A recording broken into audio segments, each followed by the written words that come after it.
جسے بعض اوقات بہت سی پڑھی لکھی خواتین اپنے حق میں ایک ظلم سمجھنے لگتی. ایک دفعہ کہیں میری ملاقات ایک خاتون سے ہوئی، کیمبرج یونیورسٹی سے انہوں نے لاء میں ایم فل کیا تھا. تو مجھ سے کہنے لگی کہ میرا ایک مسئلہ ہے. میں نے کہا بتائیے. کہنے لگی کہ میرا شوہر مجھے ریپ کرتا ہے میری مرضی کے بغیر. میں نے کہا قانون پڑھ کے قانونی ٹرمز ہی گھر میں بھی استعمال ہوں گی. شوہر اور ریپ، میرا تو سر چکرا گیا. یہ بات بہت ڈھکی چھپی ہے لیکن چونکہ دین کا ایک حصہ ہے اس لیے بتانا ضروری ہے. بہت سے گھرانوں میں خرابیاں اور بہت سے گھرانوں میں لڑائیاں اور بدمزاجیوں کی جو روٹ کاز ہے وہ یہاں سے شروع ہوتی ہے، جسے کوئی نہیں کھولتا. نہ کوئی ماں بتاتی ہے، نہ کوئی استاد بتاتا ہے، نہ کوئی اور اچھا مشورہ دیتا ہے کہ اس معاملے میں اللہ نے شوہر کو حق دیا ہے اور عورت پر لازم کیا ہے کہ وہ شوہر کی اطاعت کرے. لیکن جب عورت کا ایک موڈ ہی صرف ریزسٹ کرنے کا بن جائے اور شوہر کو صرف یہ انڈرسٹینڈنگ ہو کہ اس نے تو میری بات ماننی ہی نہیں، تو یہ چیز بہت سی تلخیوں کو جنم دیتی ہے. ایسے میں عورت اور مرد کے مزاج میں چونکہ قدرتی فرق ہے، بعض اوقات شوہر کی جو ڈیمانڈ ہوتی ہے عورت نہیں پوری کر سکتی، یا عورت کا مزاج اس سے مختلف ہے، یا عورت اس کو اپنے لیے ایک مصیبت اور بوجھ سمجھتی ہے، تو بھی اس موقع پر اطاعت کہ اللہ کا حکم ہے، اور اگر میرا دل نہیں بھی چاہ رہا تو میرے رب کی رضا اس میں ہے، مجھے اس سے جزا چاہیے، صرف اپنی مرضی نہیں. آپ دیکھیں کہ جب سے عورت نے اپنے اوپر گھر اور باہر کی دوہری ذمہ داری لی تو اس میں عورت کے لیے اس مقام پر اطاعت شوہر زیادہ مشکل ہو گئی، کیونکہ وہ دن بھر باہر کے کاموں سے اتنی تھکی ہوئی ہے کہ اب وہ اس قابل نہیں کہ شوہر کی بات مان سکے. وہ بے شمار گھر کے علاوہ باہر کی ٹینشنز میں گرفتار ہے، لہٰذا ایک طرف اپنا گھر خراب کر رہی ہے. ظاہر ایک شوہر کو اگر روز نہ ہی سننی پڑے تو اس کی توجہ لازماً باہر جائے گی، وہ کہیں اور دیکھے گا، ذمہ دار کون ہوگا. اور دوسری طرف اللہ تعالیٰ کی ناراضگی بھی. اللہ کی رضا شوہر کی رضا میں ہے اور اللہ کی ناراضگی شوہر کی ناراضگی میں ہے. ہاں یہ الگ بات ہے کہ اگر شوہر ناروا زیادتی کرتا ہے اور بالکل بے رحم ہے یا ایسا کو مطالبہ کرتا ہے کہ جو ناجائز میں آتا ہے، وہ تو نہیں پورا کرنا. جیسے آپ کو بتایا گیا کہ فطری طریقے کے علاوہ کوئی بھی ایسا طریقہ، خواہ وہ شوہر اور بیوی کے درمیان ہی کیوں نہ ہو، اسے حرام قرار دیا گیا، چاہے وہ عمل قوم لوط سے ملتا ہو یا اورل سیکس ہو. یہ تو ناجائز ہے ہی، لیکن فطرت کے دائرے میں. اور اس میں بنیادی چیز جو باہم کاؤنٹ کرتی ہے وہ باہم ایک دوسرے کے ساتھ کوآپریٹ کرنا ہے، ایک دوسرے کے مزاج کو سمجھنا ہے اور ایک دوسرے کے ساتھ تعاون ہے. لیکن آپ دیکھیں کہ ہمیشہ آئیڈیل صورتحال نہیں ہوا کرتی، ہر شخص اتنا کنسیڈریٹ نہیں ہوتا. لیکن اللہ تعالیٰ نے عورت کو جہاں شوہر کو باہر کی مشقت دی نا، کتنی مشقت ہوتی ہے گرمی میں، دھوپ میں.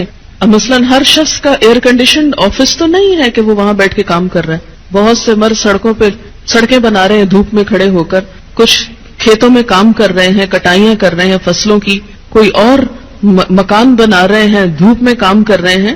تو مرد اگر سارے دن کی باہر مشقت کرتا ہے تو وہ بھی ایک پینفل کام ہے، اور اس نے محنت کی اور بیوی کے لیے سارا آرام فراہم کیا، کھانا پینا باقی ضروریات. اب اگر بیوی کو اس کا مطالبہ پورا کرنے میں تھوڑی تکلیف ہو رہی ہے تو کیا ہوا کہ موڈ نہیں ہے، دل نہیں مان رہا، تو کیا ہوا، نہ صحیح. لیکن اس کے باوجود جو عورت یہ سمجھتی ہے کہ میں اپنے موڈ کے خلاف جا کر بھی اگر اپنے شوہر کو راضی کرتی ہوں تو یہ میرے رب کی رضا حاصل کرنے کا ایک ذریعہ ہے، تو آپ دیکھیں کہ یہ وہ چیز ہے جس کا صلہ آپ کو اللہ دنیا میں دے دے گا، کیونکہ آپ یہاں صرف شوہر کی نہیں اللہ کی بھی اطاعت کر رہی ہیں، کیونکہ ایک مسلمان عورت کو اس کے رب نے یہ حکم دیا ہے. اور اس میں وہ حدیث آپ نے سن رکھی ہوگی اور عورتوں کو سنانے میں بڑی مشکل پیش آتی ہے مجھے ہمیشہ، اور عورتیں ایک دم اوفینڈ ہونے لگتی ہیں. لیکن بات یہ ہے کہ چونکہ اللہ کے رسول صلی اللہ علیہ وسلم نے فرمایا ہے اور ہم ان کا نام سن سن کے روتے ہیں محبت میں اور نعتیں سن سن کے جھومتے ہیں، تو یہ حکم بھی آپ کا مان لینا چاہیے اور اس حدیث کو بھی سن لینا چاہیے اتنی ہی خوشی سے جتنی خوشی سے ایک نعت سنتے ہیں. نبی صلی اللہ علیہ وسلم کے نزدیک اللہ کی کتاب میں 12 مہینے ہیں. جس دن اس نے آسمان اور زمین کو پیدا کیا، یعنی اس دن سے اللہ نے 12 مہینے بنائے. منہا اربعۃ حرم، ان میں سے 4 حرمت والے ہیں، اور ان مہینوں میں خاص طور پر اپنی جانوں پر ظلم نہ کرو، اس کا حکم دیا گیا. صحیح بخاری میں بھی آتا ہے، ابو بکرہ کی روایت ہے کہ نبی صلی اللہ علیہ وسلم نے فرمایا زمانہ گھومتا ہوا اپنی اصلی حالت پر آ گیا ہے جس دن اللہ نے آسمانوں اور زمینوں کو پیدا کیا تھا، کیونکہ عربوں نے مہینوں کی گنتی میں بہت کچھ تبدیلیاں کر دی تھی، کبھی کسی سال میں مہینہ بڑھا دیا، کبھی گھٹا دیا، تو وقت اپنی اصل پہ نہیں رہا تھا۔ لیکن جس سال نبی صلی اللہ علیہ وسلم نے حج کیا اس موقع پر یہ فرمایا کہ یہ حج اپنے اصلی صحیح وقت پر اور صحیح تاریخ کے مطابق ہوا ہے۔ فرمایا زمانہ گھومتا ہوا اپنی اصلی حالت پر آ گیا ہے جس دن اللہ نے آسمانوں اور زمینوں کو پیدا کیا تھا۔ سال 12 مہینوں کا ہے جن میں 4 مہینے حرمت والے ہیں، 3 تو مسلسل ہیں یعنی ذوالقعدہ، ذوالحجہ اور محرم، اور ایک رجب مضر جو جمادہ اور شعبان کے درمیان میں ہے۔ تو یہ 4 مہینے جو ہیں یہ حرمت والے ہیں، اور ان کی حرمت میں سب سے اہم چیز یہ ہے کہ انسان حرام کاموں سے بچے۔ ویسے تو انسان کو پوری زندگی ہی غلط کاموں سے بچنا چاہیے، لیکن اللہ سبحانہ وتعالیٰ نے ہماری یاد دہانی کے لیے، ہمیں شوق دلانے کے لیے بعض مہینوں کو بعض پر فضیلت بخشی ہے، اور پھر ان میں خاص کام کرنے کو کہا ہے، جیسے رمضان میں روزے رکھنے کا حکم ہے، ذوالحجہ میں حج کرنے کا حکم ہے۔ عربوں کے ہاں رجب میں زیادہ تر عمرہ کیا کرتے تھے، لیکن کوئی خاص اس کی ایسی فضیلت تو نہیں ہے۔ اسی طرح یہ جو 4 حرمت والے مہینے ہیں ان کا جو خاص حکم ہے وہ یہ کہ ان میں اپنی جانوں پر ظلم نہ کرو۔ اپنی جان پہ ظلم کرنا 2 طرح سے ہوتا ہے، ایک تو یہ کہ انسان گناہ کے کام کرے، جن مہینوں میں نیک کام کرنے کا ثواب بڑھ جاتا ہے ان مہینوں میں گناہ کرنے کی سزا بھی زیادہ ہوتی اور اس کی ممانعت بھی زیادہ ہوتی، تو بطور خاص، کیونکہ اگر سال کے یہ 4 مہینے انسان اچھی طرح پریکٹس کرے تو پھر باقی مہینوں میں بھی اللہ کی حرمت کو پامال نہیں کرے گا۔ اور دوسرا یہ کہ انسان کسی دوسرے پر بھی ظلم نہ کرے، کیونکہ جب انسان دوسرے پر ظلم کرتا ہے تو وہ دراصل اپنے اوپر کرتا ہے، جیسا کہ انسان دوسرے کے ساتھ احسان کرتا ہے تو وہ دراصل اپنے اوپر کرتا ہے۔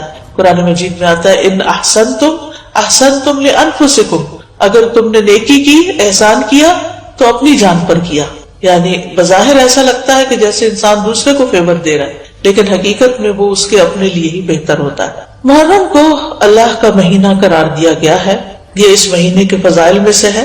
نبی صلی اللہ علیہ وسلم نے اس کے بارے میں فرمایا ان ابی ہریرہ رضی اللہ عنہ قال قال رسول اللہ صلی اللہ علیہ وسلم افضل الصیام بعد رمضان شہر اللہ المحرم۔ یہ صحیح مسلم کی روایت ہے۔ ابو ہریرہ رضی اللہ عنہ کہتے ہیں کہ رسول اللہ صلی اللہ علیہ وسلم نے فرمایا رمضان کے بعد سب سے افضل روزے اللہ کے مہینے محرم کے ہیں، یعنی اس مہینے میں خاص طور پر روزے رکھنے کا اہتمام کرنا چاہیے، یعنی یہ اس کی خاص عبادت ہے۔ اس مہینے کو شہر اللہ المحرم کہہ کر شرف دیا گیا ہے، یعنی اللہ تعالیٰ نے اس کو اپنی طرف منسوب کیا کہ یہ اللہ کا مہینہ ہے۔ اس سے اس مہینے کے شرف اور فضیلت پر دلیل ملتی ہے۔ اللہ سبحانہ وتعالیٰ اپنی خاص مخلوقات کو اپنی طرف منسوب کرتا ہے، جیسے اللہ سبحانہ وتعالیٰ نے محمد صلی اللہ علیہ وسلم کو، ابراہیم علیہ السلام کو، اسحاق علیہ السلام کو، یعقوب علیہ السلام کو اور دیگر انبیاء کو اپنی عبودیت کی طرف منسوب کیا ہے کہ اللہ کے بندے، ان کو اپنا بندہ قرار دیا۔ اسی طرح خانہ کعبہ کو اللہ تعالیٰ نے بیت اللہ کہا ہے، اللہ کا گھر۔ اسی طرح قوم سمود کی اونٹنی کو اللہ تعالیٰ نے ناقۃ اللہ کہا، اللہ کی اونٹنی۔ تو جس چیز کو اللہ تعالیٰ اپنی طرف منسوب کرے وہ اس کی خاص عزت اور تشریف کی وجہ سے ہوتا ہے، یعنی اس کی خاص امپورٹنس کی وجہ سے ہوتا ہے۔ اگرچہ حرمت والے مہینے 4 ہیں، لیکن ان 4 میں سے پھر افضل جو ہے وہ محرم ہے۔ حسن بصری رحمت اللہ علیہ کہتے ہیں کہ حرمت کے مہینوں میں سے بھی سب سے افضل مہینہ محرم کا ہے۔ اگر دیکھا جائے تو سال کا آغاز اور اختتام دونوں ہی حرمت والے مہینوں سے ہوتے۔ حسن بصری کہتے ہیں کہ اللہ نے سال کو حرمت والے مہینے سے شروع کیا، یعنی محرم سے شروع کیا، اور سال کا اختتام بھی حرمت والے مہینے کے ساتھ کیا، یعنی ذوالحجہ کے ساتھ۔ اور پھر اللہ کے نزدیک ہجری سال میں رمضان کے بعد محرم سے زیادہ اور کوئی مہینہ عظمت والا نہیں۔ تو اس سے آپ اندازہ لگا سکتے ہیں کہ اس مہینے کی کتنی فضیلت ہے۔ اور محرم میں سے بھی پہلے 10 دن زیادہ فضیلت کے ہیں۔ سلف صالحین 3 اشروں کی تعظیم کیا کرتے تھے۔ ابو عثمان نہدی رحمہ اللہ کہتے ہیں کہ سلف صالحین 3 اشروں کی تعظیم کرتے تھے۔ رمضان کے آخری 10 دن، ذوالحجہ کے پہلے 10 دن اور ماہ محرم کے پہلے 10 دن. یعنی یہ 3 جیسے دھاکے جن کو کہتے ہیں، یعنی 10 دن پر مشتمل دن، یہ باقی دنوں کی نسبت زیادہ اہمیت کے حامل ہیں. حرمت والے مہینوں میں خاص طور پر ظلم کی ممانعت ہے. اللہ سبحانہ تعالیٰ نے ان مہینوں میں جان پر ظلم کرنے سے منع کیا. فرمایا فَلَا تَظْلِمُوا فِيهِنَّ أَنفُسَكُمْ، لہذا ان مہینوں میں خاص طور پر اس چیز کا اہتمام کرنا ضروری ہے. یعنی حرمت والے مہینوں میں ظلم کی سنگینی کا ذکر ہے. یعنی اس میں ظلم کرنا، کسی بھی انسان پر، کسی جاندار پر، کسی بھی چیز پر کسی کا بھی حق نہ دینا، یہ زیادہ بڑا گناہ ہے. یعنی دوسرے مہینوں کی نسبت اگرچہ سارا سال ہی منع ہے، ہر حال میں ظلم سنگین ہوتا ہے، لیکن ان مہینوں میں بطور خاص منع کیا گیا ہے. پھر ایک اور بات یہ ہے کہ محرم کے مہینے میں خاص عبادت جو ہے وہ روزے رکھنے کی. تو اس مہینے میں اللہ کی توفیق سے اگر ممکن ہو تو کثرت سے روزے رکھنا مستحب ہے. روزوں کے اعتبار سے رمضان کے بعد سب سے افضل مہینہ ہے. صحیح مسلم کی روایت ہے، ابو ہریرہ کہتے ہیں کہ رسول اللہ صلی اللہ علیہ وسلم نے فرمایا رمضان کے بعد سب سے افضل روزے اللہ کے مہینے محرم کے ہیں. ابن رجب کہتے ہیں کہ یہ حدیث اس معنی میں واضح اور صریح ہے کہ رمضان کے بعد نفلی روزوں میں افضل ترین روزے اللہ کے مہینے محرم کے روزے ہیں، اور یہ سب نفلی روزے ہیں. فرض روزوں سے پہلے محرم میں روزے رکھے جاتے تھے، پھر جب فرض روزے رمضان میں ہو گئے تو پھر محرم کے روزے جو ہیں وہ نفلی ہو گئے. نبی صلی اللہ علیہ وسلم صرف شعبان میں کثرت سے روزے رکھتے تھے. عائشہ رضی اللہ تعالی عنہا روایت کرتی ہیں کہ نبی صلی اللہ علیہ وسلم شعبان کے مہینے سے زیادہ کسی اور مہینے میں نفلی روزے نہیں رکھتے تھے. مطلب آپ نے محرم کا سارا مہینہ روزے نہیں رکھے یا شعبان سے زیادہ نہیں رکھے. اسی طرح صحیح بخاری کی روایت ہے، ابن عباس کہتے ہیں نبی صلی اللہ علیہ وسلم نے رمضان کے سوا کبھی پورا ایک مہینہ روزے نہیں رکھے. تو اگرچہ اس مہینے کے روزے افضل ہیں لیکن پورا مہینہ رکھنے کی ضرورت نہیں ہے. آپ روزے رکھتے حتیٰ کہ کہنے والا کہتا واللہ آپ کبھی افطار نہیں کریں گے، یعنی مسلسل رکھتے چلے جاتے تھے. اور افطار کرتے یعنی چھوڑ دیتے روزے رکھنا حتیٰ کہ کہنے والا کہتا اللہ کی قسم آپ کبھی روزے نہیں رکھیں گے. تو اس میں آپ کا جو پیٹرن تھا تسلسل کے ساتھ روزے رکھنے کا وہ ہمیشہ کے لیے نہیں ہوتا تھا. اور یہ کیوں نہیں کیا آپ نے؟ اس لیے نہیں کہ آپ کے اندر طاقت نہیں تھی، اس لیے کہ امت کے لیے مشکل نہ ہو. کیونکہ امت میں بہت سارے لوگ ایسے ہوتے ہیں جو نبی صلی اللہ علیہ وسلم کی ہر بات کو کاپی کرنا چاہتے ہیں، ہر سنت کی پیروی کرنا چاہتے ہیں، تو پھر یہ چیز مشکل ہو جاتی. اب سوال یہ پیدا ہوتا ہے کہ نبی صلی اللہ علیہ وسلم محرم کی بجائے شعبان میں کثرت سے روزے کیوں رکھتے تھے؟ علماء کو اس مسئلے میں اشکال ہوا ہے کہ اگر محرم زیادہ افضل ہے تو آپ شعبان میں کیوں زیادہ روزے رکھتے؟ کہ آپ نے صراحت کے ساتھ یہ فرمایا کہ ماہ محرم کے روزے جو ہیں وہ افضل ہیں. تو اس میں بعض علماء یہ کہتے ہیں کہ شاید آپ کو محرم کی فضیلت کا علم زندگی کے آخری ایام میں، یعنی شروع سے نہیں یہ بات بتائی گئی. اور یہ بھی ہو سکتا ہے کہ اس مہینے میں آپ کو کئی عذر پیش آ جاتے تھے جس کی وجہ سے آپ یہ روزے نہیں رکھ سکتے تھے، جیسے سفر ہے یا بیماری کا لاحق ہونا ہے. لیکن چونکہ آپ نے فرما دیا ہے کہ یہ افضل ہے تو بہرحال یہ افضل ہے، یعنی اس مہینے میں روزے رکھنا. اور اس مہینے میں سے بھی خاص طور پر 10ویں تاریخ کا روزہ رکھنا. جمہور علماء کے نزدیک عاشورہ محرم کا 10واں دن ہے، اور اس دن روزہ رکھنا جو ہے وہ مستحب ہے. اور عاشورہ ایک اسلامی نام ہے، جاہلیت میں یہ نام معلوم نہیں تھا، کوئی اسے جانتا نہ تھا، یعنی اس وقت 10 محرم کو عاشورہ نہیں کہتے تھے. تو عاشورہ کا روزہ جو ہے یہ مستحب ہے اور اس کی بہت فضیلت ہے. صحیح مسلم میں آتا ہے رسول اللہ صلی اللہ علیہ وسلم نے فرمایا اور یوم عاشورہ کا روزہ میں امید رکھتا ہوں کہ پچھلے سال کے گناہوں کا کفارہ بن جائے گا، پچھلے سال کے گناہوں کا کفارہ بن جائے گا. ان یکفر السنۃ التی قبلہ. اب یہ گناہوں میں سے کیا مراد ہے؟ اس کے بارے میں آتا ہے کہ عاشورہ کا روزہ تمام صغیرہ گناہوں کا کفارہ بنتا ہے اور کبیرہ گناہوں میں کمی کا باعث بنتا ہے، یعنی اس میں تخفیف ہوتی.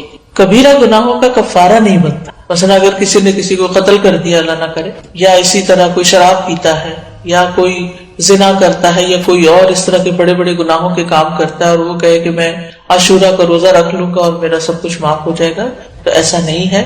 کبیرہ گناہوں پر حدود بھی ہیں، کبیرہ گناہوں پر بعض اوقات کفارہ بھی ہے، توبہ ہے، یعنی ان کا معاملہ الگ ہے. لیکن چھوٹے چھوٹے گناہ جو انسان سے ہو جاتے ہیں، کوتاہیاں ہو جاتی ہیں، غفلتیں ہو جاتی ہیں، تو ان کا کفارہ جو ہے وہ 10 محرم کے روزے سے ہوتا ہے، 1 سال کا. اور اگر کسی کے اعمال نامے میں صغیرہ گناہ نہ ہو، خوش قسمت ہو، تو پھر اس کے اعمال نامے میں اس روزے کے بدلے نیکیاں لکھ لی جاتی ہیں اور اس کے درجات بلند کر دیے جاتے ہیں. اور پھر اگر کسی کا کوئی ایک آدھ کبیرہ گناہ جیسے والدین کو ستانا ہے یا کوئی اور اس طرح کے کام ہے، یا غیبت کر لی کسی نے، کسی پہ الزام لگا دیا ناسمجھی میں، کچھ ہوتے ہیں جان بوجھ کے کرتے، کچھ ہوتے ہیں کہ ایسی منہ سے بات نکل جاتی، یعنی آپ کا ارادہ نہیں تھا کہ کسی کی آپ برائی کریں، لیکن کسی نے آپ کے سامنے کسی کی شکایت کی تو آپ نے بھی کوئی ساتھ جملہ بول دی. کئی دفعہ ایسے ہوتا ہے نا کہ ہاں وہ تو ہے ہی ایسا، آپ نے تائید کر دی. اب بہرحال آپ نے کسی کی برائی تو کری تھی، تو ہو سکتا ہے کہ کسی کے اعمال نامے میں بہت زیادہ ایسی چیزیں نہ ہوں، خال کبھی کبھار کی ہوئی ہوں، تو پھر امید کی جا سکتی ہے کہ اس کے لیے ان گناہوں سے بھی کفارے کا باعث بنے گا.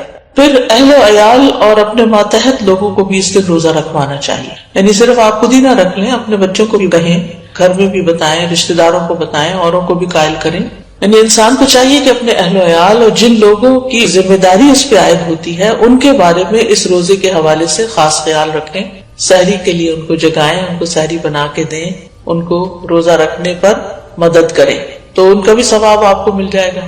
ربیہ بنت معبد رضی اللہ عنہما سے روایت ہے، وہ کہتی ہیں کہ نبی صلی اللہ علیہ وسلم نے عاشوراء کے دن صبح کے وقت انصار کی بستیوں میں یہ پیغام بھیجا کہ جس نے آج روزہ نہ رکھا ہو وہ باقی دن کچھ نہ کھائے، اور جس نے روزہ رکھا ہو وہ روزے سے رہے. یعنی جس نے تو صبح سے کچھ نہیں کھایا وہ اب کچھ نہ کھائے، اور جس نے اگر کچھ کھا بھی لیا باقی دن کا روزہ رکھ لے. یعنی اتنی تاکید ہے. ربیہ کہتی ہیں کہ اس حکم کے بعد ہم عاشوراء کا روزہ رکھتی تھی اور اپنے بچوں کو بھی رکھواتی، نیز انہیں بہلانے کے لیے ہم روئی کے کھلونے بنا دیتی. جب ان میں سے کوئی کھانے کے لیے روتا تو ہم اسے وہ کھلونا دے دیتی، یہاں تک کہ افطار کا وقت آ جاتا.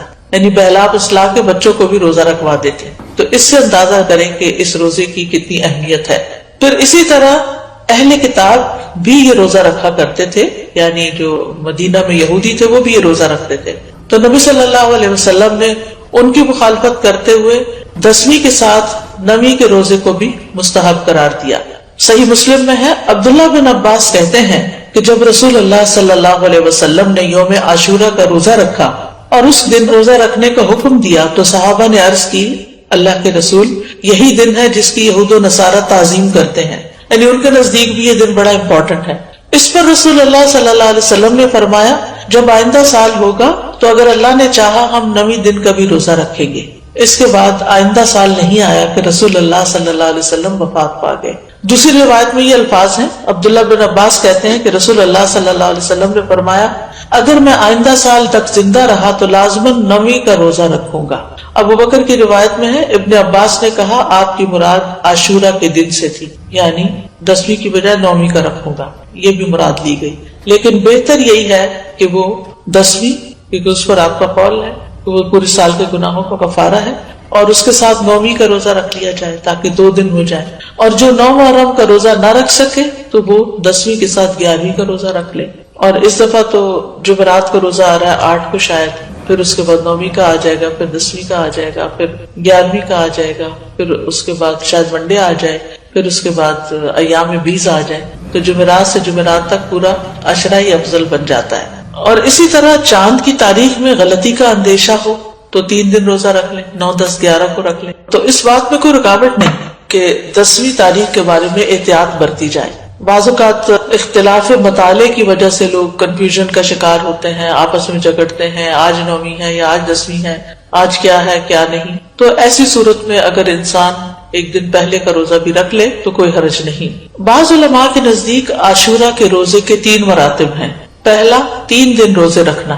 مرتبہ کا مطلب یہ کہ بلند درجہ ہے. 9ویں، 10ویں اور 11ویں کا روزہ رکھنا. اور اس بارے میں ایک ضعیف روایت بھی بیان کی جاتی ہے، اور بعض سلف صالحین سے بھی وارد ہوا ہے کہ وہ احتیاط کے طور پر ایسا کرتے تھے. دوسرا درجہ کیا ہے؟ 9ویں اور 10ویں کا روزہ رکھنا. اکثر احادیث اس کی تائید کرتی ہیں اور اسی کے بارے میں سنت وارد ہوئی، جیسے میں نے پہلے حدیث بتائی آپ کو. اور تیسرا ہے صرف 10ویں کا روزہ رکھنا، اور ایسا کرنا جائز ہے، مکروہ نہیں ہے.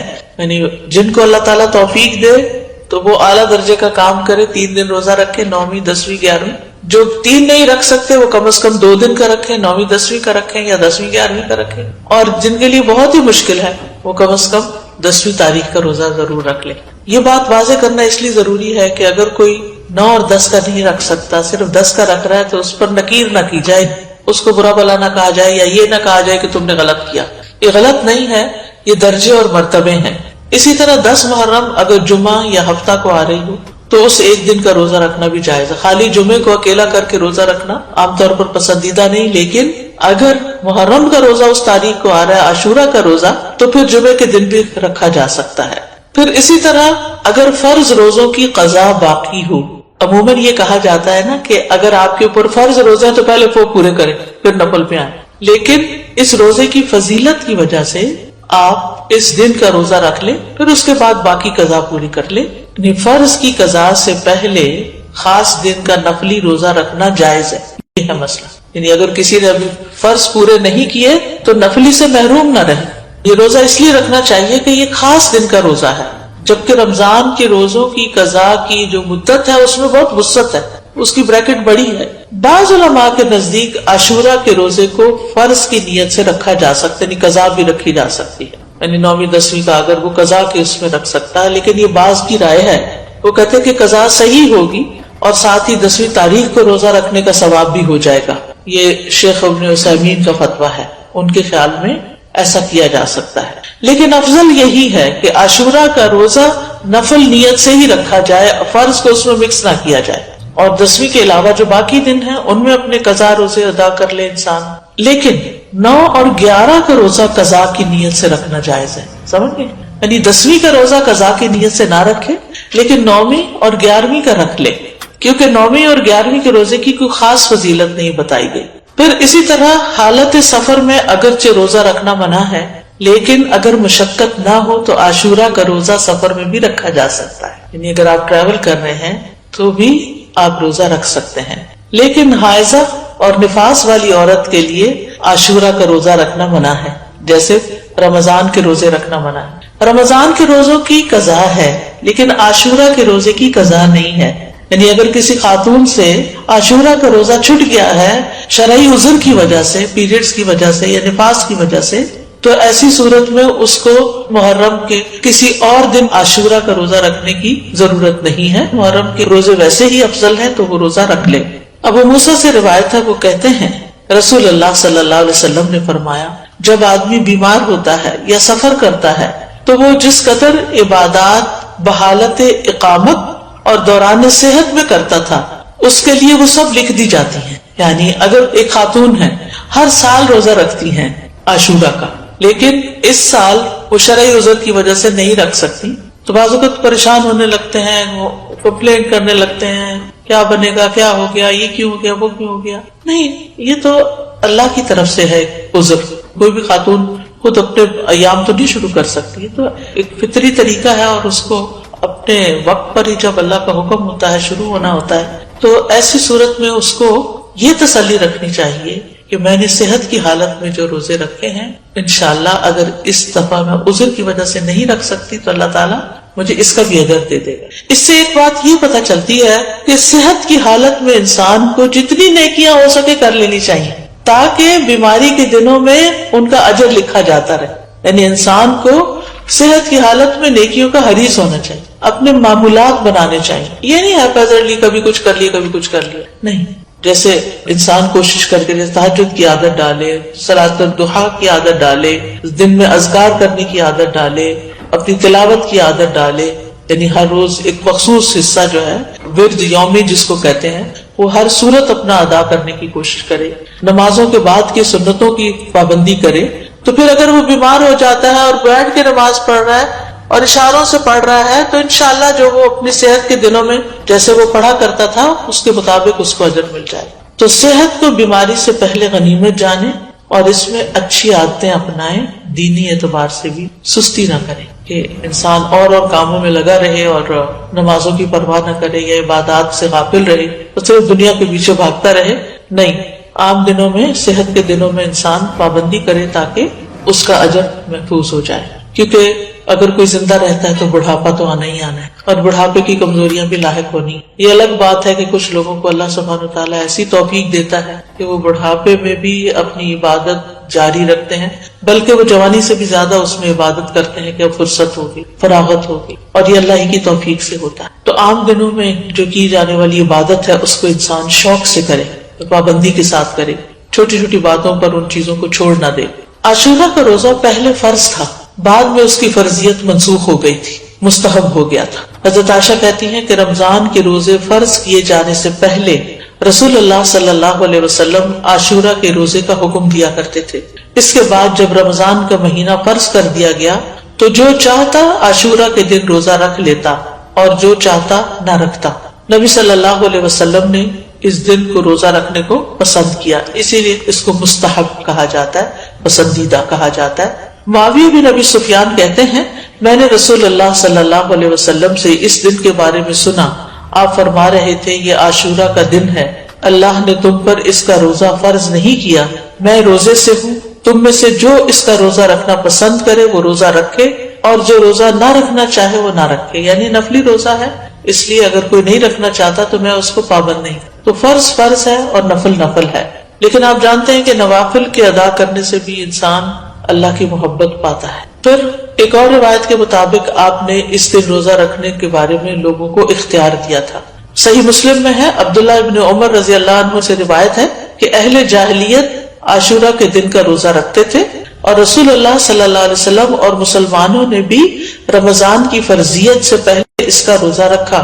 اس کے بعد رمضان فرض کر دیا گیا تو رسول اللہ صلی اللہ علیہ وسلم نے فرمایا عاشورہ بھی اللہ کے دنوں میں سے ایک دن ہے، جو چاہے اس کا روزہ رکھ لے اور جو چاہے چھوڑ دے. لیکن یہ یاد رکھیے کہ عرفہ کا روزہ عاشورہ کے روزے سے افضل ہے. ابھی پچھلے مہینے جو عرفہ کا روزہ رکھا گیا تھا 9 تاریخ کا روزہ، وہ 2 سال کے گناہوں کا کفارہ ہے، جبکہ محرم کا روزہ جو ہے وہ 1 سال کے گناہوں کا کفارہ ہے. اس کی حکمت کے بارے میں کہا جاتا ہے کہ 10ویں محرم کا روزہ موسیٰ علیہ السلام کی طرف منسوب ہے اور عرفہ کا روزہ نبی صلی اللہ علیہ وسلم کی طرف منسوب ہے. جیسا کہ آپ جانتے ہیں کہ موسیٰ علیہ السلام کو اللہ تعالیٰ نے اس دن فرعون سے نجات دی تھی جب وہ سمندر پار کر آئے تھے بنی اسرائیل کے ساتھ، تو اس کے لیے شکرانے کے طور پر بنی اسرائیل اس کا روزہ رکھا کرتے تھے. اور یہ ہماری شریعت کے خصائص میں سے ہے کہ نبی صلی اللہ علیہ وسلم کی طرف جو چیز منسوب ہو آپ کی برکت کی وجہ سے اس کا اجر زیادہ کر دیا جاتا ہے. ویسے بھی اس امت کے اجر باقی امتوں کے مقابلے میں زیادہ ہے. اسی طرح کچھ اور وجوہات بھی بتائی گئی ہیں اور یہ کہا جاتا ہے کہ عرفہ کا دن جو ہے وہ حرمت کے مہینوں میں سے درمیانی مہینے میں، اس سے پہلے بھی حرمت والا مہینہ ہے، اس کے بعد بھی. یہ ایک رائے ہے. ایک قول یہ ہے کہ 10ویں محرم کو اللہ نے موسیٰ علیہ السلام پر اپنی نعمت کو مکمل کیا، انہیں ان کے دشمن سے نجات دی. اور عرفہ کے دن اللہ نے اپنے رسول محمد صلی اللہ علیہ وسلم پر رسالت مکمل کر کے ان پہ انعام فرمایا. الیوم اکملت لکم دینکم واتممت علیکم نعمتی ورضیت لکم الاسلام دینا. اور دین میں حاصل ہونے والی مکمل نعمت جسم میں حاصل ہونے والی مکمل نعمت سے زیادہ افضل ہے. یعنی بنی اسرائیل کو نعمت ملی تھی جسمانی آزادی کی، جو فرعون نے ان کو غلام بنا رکھا تھا، اور محمد صلی اللہ علیہ وسلم کی امت کو کامل دین ملا اس سے. تو دین جو ہے وہ جسم سے افضل ہے. دینی نعمتیں، روحانی نعمتیں جسمانی نعمتوں سے افضل ہوتی ہیں، لیکن ہم عام طور پر جسمانی نعمتوں کے حصول کے لیے زیادہ کوشش بھی کرتے ہیں اور زیادہ ایکسپرٹیز حاصل کرتے ہیں. پھر اسی طرح اس مہینے کے روزے ہوں یا عرفہ کا روزہ ہو یا رمضان کا روزہ ہو، روزوں کے اپنے جسمانی اور نفسیاتی فوائد ہیں اور بعض اوقات انسان کی عقل سے باہر ہے. کوشش ہمیں یہی کرنی چاہیے کہ کوئی مہینہ ایسا نہ گزرے کہ جس میں ہم کم از کم 1 روزہ نہ رکھیں یا 3 دن کے روزے نہ رکھیں، کیونکہ ہر مہینے میں 3 دن کے روزے جو ہیں وہ سینے کا وحر دور کرتے ہیں. عمرو بن شرحبیل سے سنن نسائی کی روایت ہے، نبی صلی اللہ علیہ وسلم سے کہا گیا کہ ایک آدمی ہمیشہ روزے رکھتا ہے. آپ نے فرمایا کاش وہ کبھی کھانا نہ کھاتا اور مر جاتا. یعنی پسند نہیں کیا نا آپ نے اس بات. لوگوں نے عرض کیا 2/3 دنوں کے روزے کیسے ہیں؟ 2/3 یعنی 1 مہینے کا 2/3. آپ نے فرمایا یہ بھی بہت زیادہ ہے. انہوں نے کہا نصف دنوں کے. آپ نے فرمایا یہ بھی زیادہ ہے. 2/3 نے 20 دن روزے اور 1/3 10 دن کے روزے. پھر فرمایا میں تمہیں وہ روزے نہ بتاؤں جو سینے کا کینہ دل کے مفاسد دور کرنے کے لیے کافی ہیں. ہر ماہ میں 3 دن کے روزے. تو ہر ماہ میں 3 دن کے روزے ایام بیس کے روزے ہو سکتے ہیں، یا آپ سوموار جمعرات میں سے کوئی ہر ہفتے ایک کر کے، ویسے تو 4 ہفتے بنتے لیکن 3 ہفتے لے لیجئے اور ایک روزہ ان دنوں میں سے کسی دن رکھ لیجئے۔ ہر مہینے کے 3 روزوں کا جو اجر ہے وہ بہت زیادہ ہے، زمانے بھر کے روزوں کا اجر لکھا جاتا ہے، یعنی ایک روزہ 10 کے برابر ہے، 10 دن، مہینے میں 3 عشرے ہوتے ہیں، تو آپ نے 3 روزے رکھے تو وہ 3 عشروں کے برابر ہو گئے، تو سارا سال آپ ایسا کر رہے ہیں تو گویا آپ پوری زندگی روزے سے ہی ہیں۔ پھر یہ کہ نفس سے شیطان کے وسوسے کو ختم کرے، سبحان اللہ۔ روزہ جو ہے یہ وحر دور کرتا ہے، یہ جو وسوسے ہمیں ستاتے ہیں نا، بعض اوقات نعوذ باللہ اللہ تعالیٰ کے بارے میں کوئی ایسی بات ذہن میں ڈال دیتا ہے، کوئی رسول اللہ صلی اللہ علیہ وسلم کے بارے میں، دین کے بارے میں، قرآن کے بارے میں، انسانوں کے بارے میں۔ شیطان کا تو کام ہی وسوسے ڈالنا ہے۔ من شر الوسواس الخناس الذی یوسوس فی صدور الناس من الجنۃ والناس۔ تو روزہ رکھنے سے شیطان کے وسوسوں سے نجات ملتی ہے۔ شیطان جسم میں خون کی طرح دوڑتا ہے، تو جب ہم زیادہ کھاتے پیتے ہیں، ہماری سرکولیشن زیادہ ہوتی ہے تو اس کی بھی ایکٹیویٹی زیادہ ہوتی ہے، اور جب ہم روزہ رکھتے ہیں تو وہ رگیں تنگ ہوتی ہیں اور شیطان کو تنگی ہوتی ہے، تو وہ اپنا کام بہتر طور پہ نہیں کر سکتا۔ پھر اسی طرح یہ بھی آتا ہے کہ یہ روزے دار کے دل کو کینے، بغض سے اور عداوت سے پاک کر دیتے ہیں۔ بعض اوقات انسان اپنے آپ سے ہی پریشان اور تنگ ہوتا ہے کہ کچھ لوگوں کے بارے میں اس کے دل میں جو غصہ یا غضب ہوتا ہے وہ نکلتا نہیں۔ اسی ہفتے ہم نے سورۃ محمد میں اللہ یخرج اللہ اضغانکم، ضغن کی بات پڑھی اور ضغن کی تعریف بھی پڑھی کہ ایسی نفرت جو انسان دل سے نہ نکال سکے، یعنی وہ دل کے اندر رہے۔ کسی انسان نے کبھی زندگی میں آپ سے کوئی زیادتی کر لی، انسان ہونے کے ناطے زیادہ ہی زیادتی کر لی، اب وہ آپ کو کبھی بھولتی نہیں، اور آپ بار بار اپنے آپ کو یہ یاد دلاتے ہیں میں تو اس کو کبھی بھول نہیں سکتی، اس کو میں نہیں بھول سکتی، یہ تو میرے حافظے سے جاتا ہی نہیں۔ اچھا پھر کیا ہوتا ہے، بیٹھے بیٹھے بھی اگر آپ کو وہ دکھ یاد آئے تو آپ رونا شروع کر دیتے اور آپ پریشان ہوتے ہیں۔ تو ایسے سارے بوجھ اتار دینے چاہیے دل سے، یعنی بجائے اس کے کہ انسان ان کو پالے اور غمگین رہے اور پریشان رہے، ہلکا پھلکا رہے۔ لیکن یہ اتنا آسان نہیں ہے۔ اس میں ایک تو یہ ہے کہ انسان اپنے آپ کو پازیٹیو سٹروکس دے کہ میں نے معاف کر دیا، میں معاف کر دوں گی، میں اپنے دل سے نکال دوں گی، مجھے اس سے کچھ لینا دینا نہیں، مجھے اس کا بدلہ نہیں لینا، میں اس کو معاف کر رہی ہوں، اللہ مجھے معاف کر دے، میں اپنے دل سے نکال رہی ہوں۔ یعنی باقاعدہ پھر وہ امیج بنتے ہیں کہ نکال دیا نکال دیا نکال دیا، اور اس میں روزے آپ کو مدد دیں گے کہ آپ ان مصیبتوں سے باہر نکلیں۔ پھر یہ روزے دل کو نرم کرتے ہیں، سختی ختم کرتے ہیں، پریشانی اور کدورت کو دور کرتے ہیں، سینے کو خوشی سے بھر دیتے ہیں۔ انسان کے جسم کے اندر کچھ ہارمونز ایسے پروڈیوس ہوتے ہیں کہ جو اس کی تکلیف کو دور کرتے ہیں، نہ صرف جسمانی بلکہ اس کے ساتھ ساتھ پریشانی بھی دور ہوتی ہے۔ دل کے غم اور رنجیدہ ہونے کا مؤثر علاج ہے، یعنی جس کا دل اکثر غمگین رہتا ہو، اٹھتے بیٹھتے کبھی کسی کی یاد ستائے، کبھی کسی کا رویہ ستائے، تو اس کو یہ پریکٹس شروع کرنی چاہیے، یعنی روزے رکھنے چاہیے۔ اب تو بہت سی اس پہ تحقیقات بھی ہو چکی ہیں کہ بہت سے جسمانی امراض کے لیے، فزیکل ایلمنٹس کے علاج کے لیے روزے جو ہیں یہ بہت فائدہ دیتے ہیں۔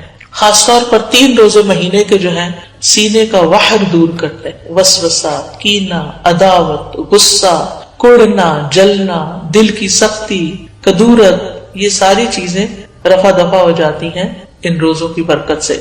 امام سیوطی جو ہیں وہ نسائی کی شرح میں وحر الصدر جو ہے اس کے بارے میں کہتے ہیں کہ النہایہ ایک لغت کی کتاب ہے، اس کے مصنف کہتے ہیں یعنی یہ کینے اور وسوسے سے باہر ہوتا ہے۔ ایک قول ہے یہ کینہ اور غصہ ہوتا ہے، ایک قول ہے کہ اس سے مراد عداوت ہے، ایک قول ہے اس سے مراد شدید ترین غصہ ہے۔ سندھی کہتے ہیں یہ روزے ان کیفیات کو ختم کر دیتے ہیں، یعنی وسوسوں وغیرہ کو ختم کر دیتے ہیں، کدورتوں اور سختیوں کو ختم کر دیتے ہیں۔ لیکن روزہ اللہ کی خوشنودی کے لیے رکھنا چاہیے، اس نیت سے نہیں رکھنا چاہیے کہ میرے سینے کا کینہ دور ہو جائے، یہ یاد رکھیں۔ عبادت ساری کی ساری اللہ کی رضا کے لیے ہونی چاہیے، ثواب حاصل کرنے کی نیت سے ہونی چاہیے، یعنی جو روزہ رکھنا چاہتا ہے اس کے لیے ضروری ہے کہ وہ خالص اللہ کی رضا اور ثواب طلب کرنے کی نیت سے روزہ رکھے۔ جو صرف بیماریوں کی شفا کے لیے روزہ رکھے گا یا وحر دور کرنے کے لیے روزہ رکھے گا تو وہ قبولیت کی شرط کو کھو دے گا، کیونکہ جو کام اللہ کے لیے نہ ہو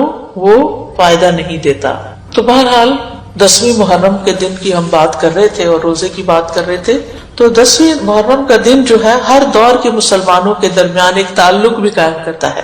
صحابہ نے رکھا، پھر تابعین نے، پھر تبع تابعین نے، پھر امت کے باقی نیک لوگوں نے، پھر آج ہم بھی رکھ رہے ہیں، تو ہم سب کا ایک کنیکشن ہو جاتا ہے، نیکی کے کام میں ایک تعلق ہو جاتا ہے۔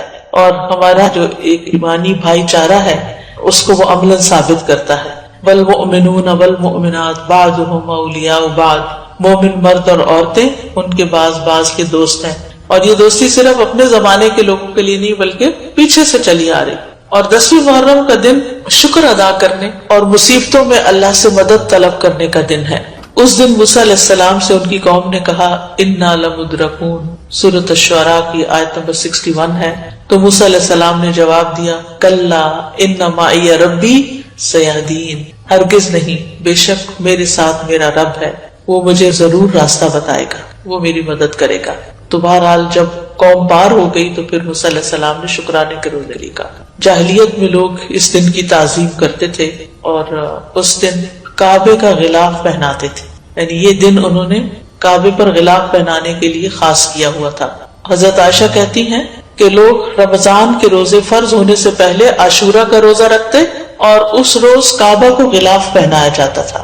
تو بہرحال 10ویں محرم کا روزہ تعظیمی اور شکرانے کا روزہ ہے، اور یہ ایک یاد دہانی ہے کہ کس طرح اللہ تعالیٰ نے موسیٰ علیہ السلام کو نجات دی اور ان کے دشمنوں کو ہلاک کیا. اور یہ اس بات کی بھی یاد دہانی ہے کہ اللہ تعالیٰ کس طرح مومنوں کی مدد کرتا ہے اور مومنوں کے دشمنوں کو غارت کر دیتا ہے. اس مہینے میں کچھ بدعات وغیرہ بھی رائج ہیں، اور کچھ لوگوں نے اس مہینے کو حضرت حسین رضی اللہ تعالیٰ عنہ کے ساتھ خاص کر دیا ان کی شہادت کے واقعے سے.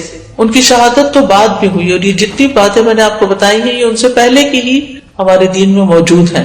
تو ہمیں یہ دیکھنا چاہیے کہ شہادت جو ہے وہ حضرت عمر کی بھی ہوئی ہے، حضرت عثمان کی بھی ہوئی ہے، حضرت علی کی بھی ہوئی، حضرت حسین رضی اللہ عنہ کی بھی ہوئی ہے، ان کے گھر والوں کی بھی ہوئی ہے، اور بھی امت میں بہت سے لوگوں کی ہوئی. جنگ بدر میں کچھ لوگ شہید ہوئے، جنگ احد میں بہت سے لوگ شہید ہوئے.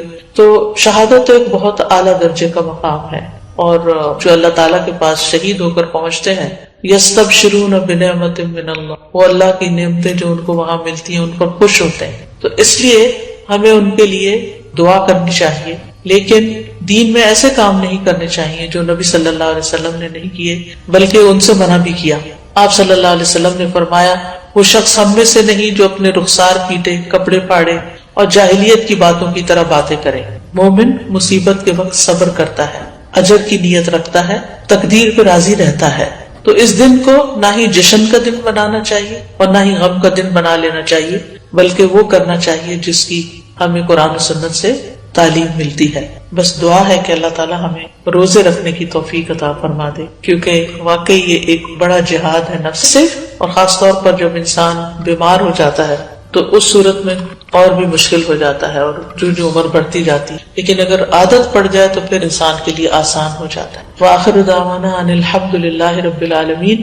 مہینہ ہے ہجری سال کا پہلا مہینہ، اور یہ حرمت والے مہینوں میں سے سب سے آخری مہینہ ہے، یعنی 3 جو پے در پے مہینے ہیں ان میں سے آخری مہینہ ہے. اور وہ پے در پے مہینے ذوالقعدہ، ذوالحجہ اور محرم ہے، اور رجب الگ سے ہے. مہینوں کی گنتی کے بارے میں سورۃ التوبہ میں اللہ سبحانہ وتعالیٰ ارشاد فرماتے ہیں بے شک مہینوں کی گنتی اللہ کے نزدیک اللہ کی کتاب میں 12 مہینے ہیں. جس دن اس نے آسمان اور زمین کو پیدا کیا، یعنی اس دن سے اللہ نے 12 مہینے بنائے. منہا اربعۃ حرم، ان میں سے 4 حرمت والے ہیں، اور ان مہینوں میں خاص طور پر اپنی جانوں پر ظلم نہ کرو، اس کا حکم دیا گیا.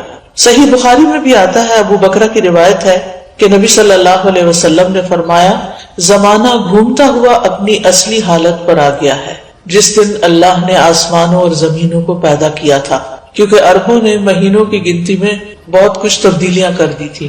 کبھی کسی سال میں مہینہ بڑھا دیا، کبھی گھٹا دیا، تو وقت اپنی اصل پہ نہیں رہا تھا. لیکن جس سال نبی صلی اللہ علیہ وسلم نے حج کیا اس موقع پر یہ فرمایا کہ یہ حج اپنے اصلی صحیح وقت پر اور صحیح تاریخ کے مطابق ہوا ہے. فرمایا زمانہ گھومتا ہوا اپنی اصلی حالت پر آ گیا ہے جس دن اللہ نے آسمانوں اور زمینوں کو پیدا کیا تھا. سال 12 مہینوں کا ہے جن میں 4 مہینے حرمت والے ہیں، 3 تو مسلسل ہیں یعنی ذوالقعدہ، ذوالحجہ اور محرم، اور ایک رجب مضر جو جمادہ اور شعبان کے درمیان میں ہے. تو یہ 4 مہینے جو ہیں یہ حرمت والے ہیں، اور ان کی حرمت میں سب سے اہم چیز یہ ہے کہ انسان حرام کاموں سے بچے.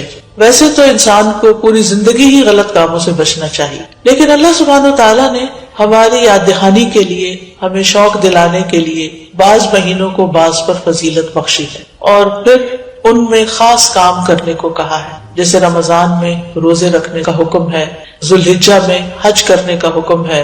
عربوں کے ہاں رجب میں زیادہ تر عمرہ کیا کرتے تھے، لیکن کوئی خاص اس کی ایسی فضیلت تو نہیں ہے۔ اسی طرح یہ جو 4 حرمت والے مہینے ہیں، ان کا جو خاص حکم ہے وہ یہ کہ ان میں اپنی جانوں پر ظلم نہ کرو۔ اپنی جان پہ ظلم کرنا 2 طرح سے ہوتا ہے، ایک تو یہ کہ انسان گناہ کے کام کرے۔ جن مہینوں میں نیک کام کرنے کا ثواب بڑھ جاتا ہے، ان مہینوں میں گناہ کرنے کی سزا بھی زیادہ ہوتی اور اس کی ممانعت بھی زیادہ ہوتی، تو بطور خاص، کیونکہ اگر سال کے یہ 4 مہینے انسان اچھی طرح پریکٹس کرے تو پھر باقی مہینوں میں بھی اللہ کی حرمتوں کو پامال نہیں کرے گا۔ اور دوسرا یہ کہ انسان کسی دوسرے پر بھی ظلم نہ کرے، کیونکہ جب انسان دوسرے پر ظلم کرتا ہے تو وہ دراصل اپنے اوپر کرتا ہے، جیسا کہ انسان دوسرے کے ساتھ احسان کرتا ہے تو وہ دراصل اپنے اوپر کرتا ہے۔ قرآن مجید میں آتا ہے ان احسنتم احسنتم لانفسکم، اگر تم نے نیکی کی، احسان کیا تو اپنی جان پر کیا۔ یعنی بظاہر ایسا لگتا ہے کہ جیسے انسان دوسرے کو فیور دے رہا ہے، لیکن حقیقت میں وہ اس کے اپنے لیے ہی بہتر ہوتا ہے۔ محرم کو اللہ کا مہینہ قرار دیا گیا ہے، یہ اس مہینے کے فضائل میں سے ہے۔ نبی صلی اللہ علیہ وسلم نے اس کے بارے میں فرمایا، ان ابی ہریرہ رضی اللہ عنہ قال قال رسول اللہ صلی اللہ علیہ وسلم افضل الصیام بعد رمضان شہر اللہ المحرم۔ یہ صحیح مسلم کی روایت ہے۔ ابو ہریرہ رضی اللہ عنہ کہتے ہیں کہ رسول اللہ صلی اللہ علیہ وسلم نے فرمایا، رمضان کے بعد سب سے افضل روزے اللہ کے مہینے محرم کے ہیں، یعنی اس مہینے میں خاص طور پر روزے رکھنے کا اہتمام کرنا چاہیے، یعنی یہ اس کی خاص عبادت ہے۔ اس مہینے کو شہر اللہ المحرم کہہ کر شرف دیا گیا ہے، یعنی اللہ تعالیٰ نے اس کو اپنی طرف منسوب کیا کہ یہ اللہ کا مہینہ ہے۔ اس سے اس مہینے کے شرف اور فضیلت پر دلیل ملتی ہے۔ اللہ سبحانہ وتعالیٰ اپنی خاص مخلوقات کو اپنی طرف منسوب کرتا ہے، جیسے اللہ سبحانہ وتعالیٰ نے محمد صلی اللہ علیہ وسلم کو، ابراہیم علیہ السلام کو، اسحاق علیہ السلام کو، یعقوب علیہ السلام کو اور دیگر ان کو اپنی عبودیت کی طرف منسوب کیا کہ اللہ کے بندے، ان کو اپنا بندہ قرار دیا۔ اسی طرح خانہ کعبہ کو اللہ تعالیٰ نے بیت اللہ کہا ہے، اللہ کا گھر۔ اسی طرح قوم سمود کی اونٹنی کو اللہ تعالیٰ نے ناقۃ اللہ کہا، اللہ کی اونٹنی۔ تو جس چیز کو اللہ تعالیٰ اپنی طرف منسوب کرے وہ اس کی خاص عزت اور تشریف کی وجہ سے ہوتا ہے، یعنی اس کی خاص امپورٹنس کی وجہ سے ہوتا ہے۔ اگرچہ حرمت والے مہینے 4 ہیں، لیکن ان 4 میں سے پھر افضل جو ہے وہ محرم ہے۔ حسن بصری رحمت اللہ علیہ کہتے ہیں کہ حرمت کے مہینوں میں سے بھی سب سے افضل مہینہ محرم کا ہے۔ اگر دیکھا جائے تو سال کا آغاز اور اختتام دونوں ہی حرمت والے مہینوں سے ہوتے۔ حسن بصری کہتے ہیں کہ اللہ نے سال کو حرمت والے مہینے سے شروع کیا، یعنی محرم سے شروع کیا، اور سال کا اختتام بھی حرمت والے مہینے کے ساتھ کیا، یعنی ذوالحجہ کے ساتھ۔ اور پھر اللہ کے نزدیک ہجری سال میں رمضان کے بعد محرم سے زیادہ اور کوئی مہینہ عظمت والا نہیں۔ تو اس سے آپ اندازہ لگا سکتے ہیں کہ اس مہینے کی کتنی فضیلت ہے۔ اور محرم میں سے بھی پہلے 10 دن زیادہ فضیلت کے ہیں۔ سلف صالحین 3 اشروں کی تعظیم کیا کرتے تھے۔ ابو عثمان نہدی رحمہ اللہ کہتے ہیں کہ سلف صالحین 3 اشروں کی تعظیم کرتے تھے: رمضان کے آخری 10 دن، ذوالحجہ کے پہلے 10 دن اور ماہ محرم کے پہلے 10 دن۔ یعنی یہ 3 جیسے دھاکے جن کو کہتے ہیں، یعنی 10 دن پر مشتمل دن، یہ باقی دنوں کی نسبت زیادہ اہمیت کے حامل ہیں۔ حرمت والے مہینوں میں خاص طور پر ظلم کی ممانعت ہے۔ اللہ سبحانہ وتعالیٰ نے ان مہینوں میں جان پر ظلم کرنے سے منع کیا، فرمایا فَلَا تَظْلِمُوا فِيهِنَّ أَنفُسَكُمْ، لہذا ان مہینوں میں خاص طور پر اس چیز کا اہتمام کرنا ضروری ہے، یعنی حرمت والے مہینوں میں ظلم کی سنگینی کا ذکر ہے، یعنی اس میں ظلم کرنا، کسی بھی انسان پر، کسی جاندار پر، کسی بھی چیز پر کسی کا بھی حق نہ دینا، یہ زیادہ بڑا گناہ ہے، یعنی دوسرے مہینوں کی نسبت۔ اگرچہ سارا سال ہی منع ہے، ہر حال میں ظلم سنگین ہوتا ہے، لیکن ان مہینوں میں بطور خاص منع کیا گیا ہے۔ پھر ایک اور بات یہ ہے کہ محرم کے مہینے میں خاص عبادت جو ہے وہ روزے رکھنے کی. تو اس مہینے میں اللہ کی توفیق سے اگر ممکن ہو تو کثرت سے روزے رکھنا مستحب ہے. روزوں کے اعتبار سے رمضان کے بعد سب سے افضل مہینہ ہے. صحیح مسلم کی روایت ہے، ابو ہریرہ کہتے ہیں کہ رسول اللہ صلی اللہ علیہ وسلم نے فرمایا رمضان کے بعد سب سے افضل روزے اللہ کے مہینے محرم کے ہیں. ابن رجب کہتے ہیں کہ یہ حدیث اس معنی میں واضح اور صریح ہے کہ رمضان کے بعد نفلی روزوں میں افضل ترین روزے اللہ کے مہینے محرم کے روزے ہیں، اور یہ سب نفلی روزے ہیں. فرض روزوں سے پہلے محرم میں روزے رکھے جاتے تھے، پھر جب فرض روزے رمضان میں ہو گئے تو پھر محرم کے روزے جو ہیں وہ نفلی ہو گئے. نبی صلی اللہ علیہ وسلم صرف شعبان میں کثرت سے روزے رکھتے تھے. عائشہ رضی اللہ تعالی عنہا روایت کرتی ہیں کہ نبی صلی اللہ علیہ وسلم شعبان کے مہینے سے زیادہ کسی اور مہینے میں نفلی روزے نہیں رکھتے تھے. مطلب آپ نے محرم کا سارا مہینہ روزے نہیں رکھے یا شعبان سے زیادہ نہیں رکھے. اسی طرح صحیح بخاری کی روایت ہے، ابن عباس کہتے ہیں نبی صلی اللہ علیہ وسلم نے رمضان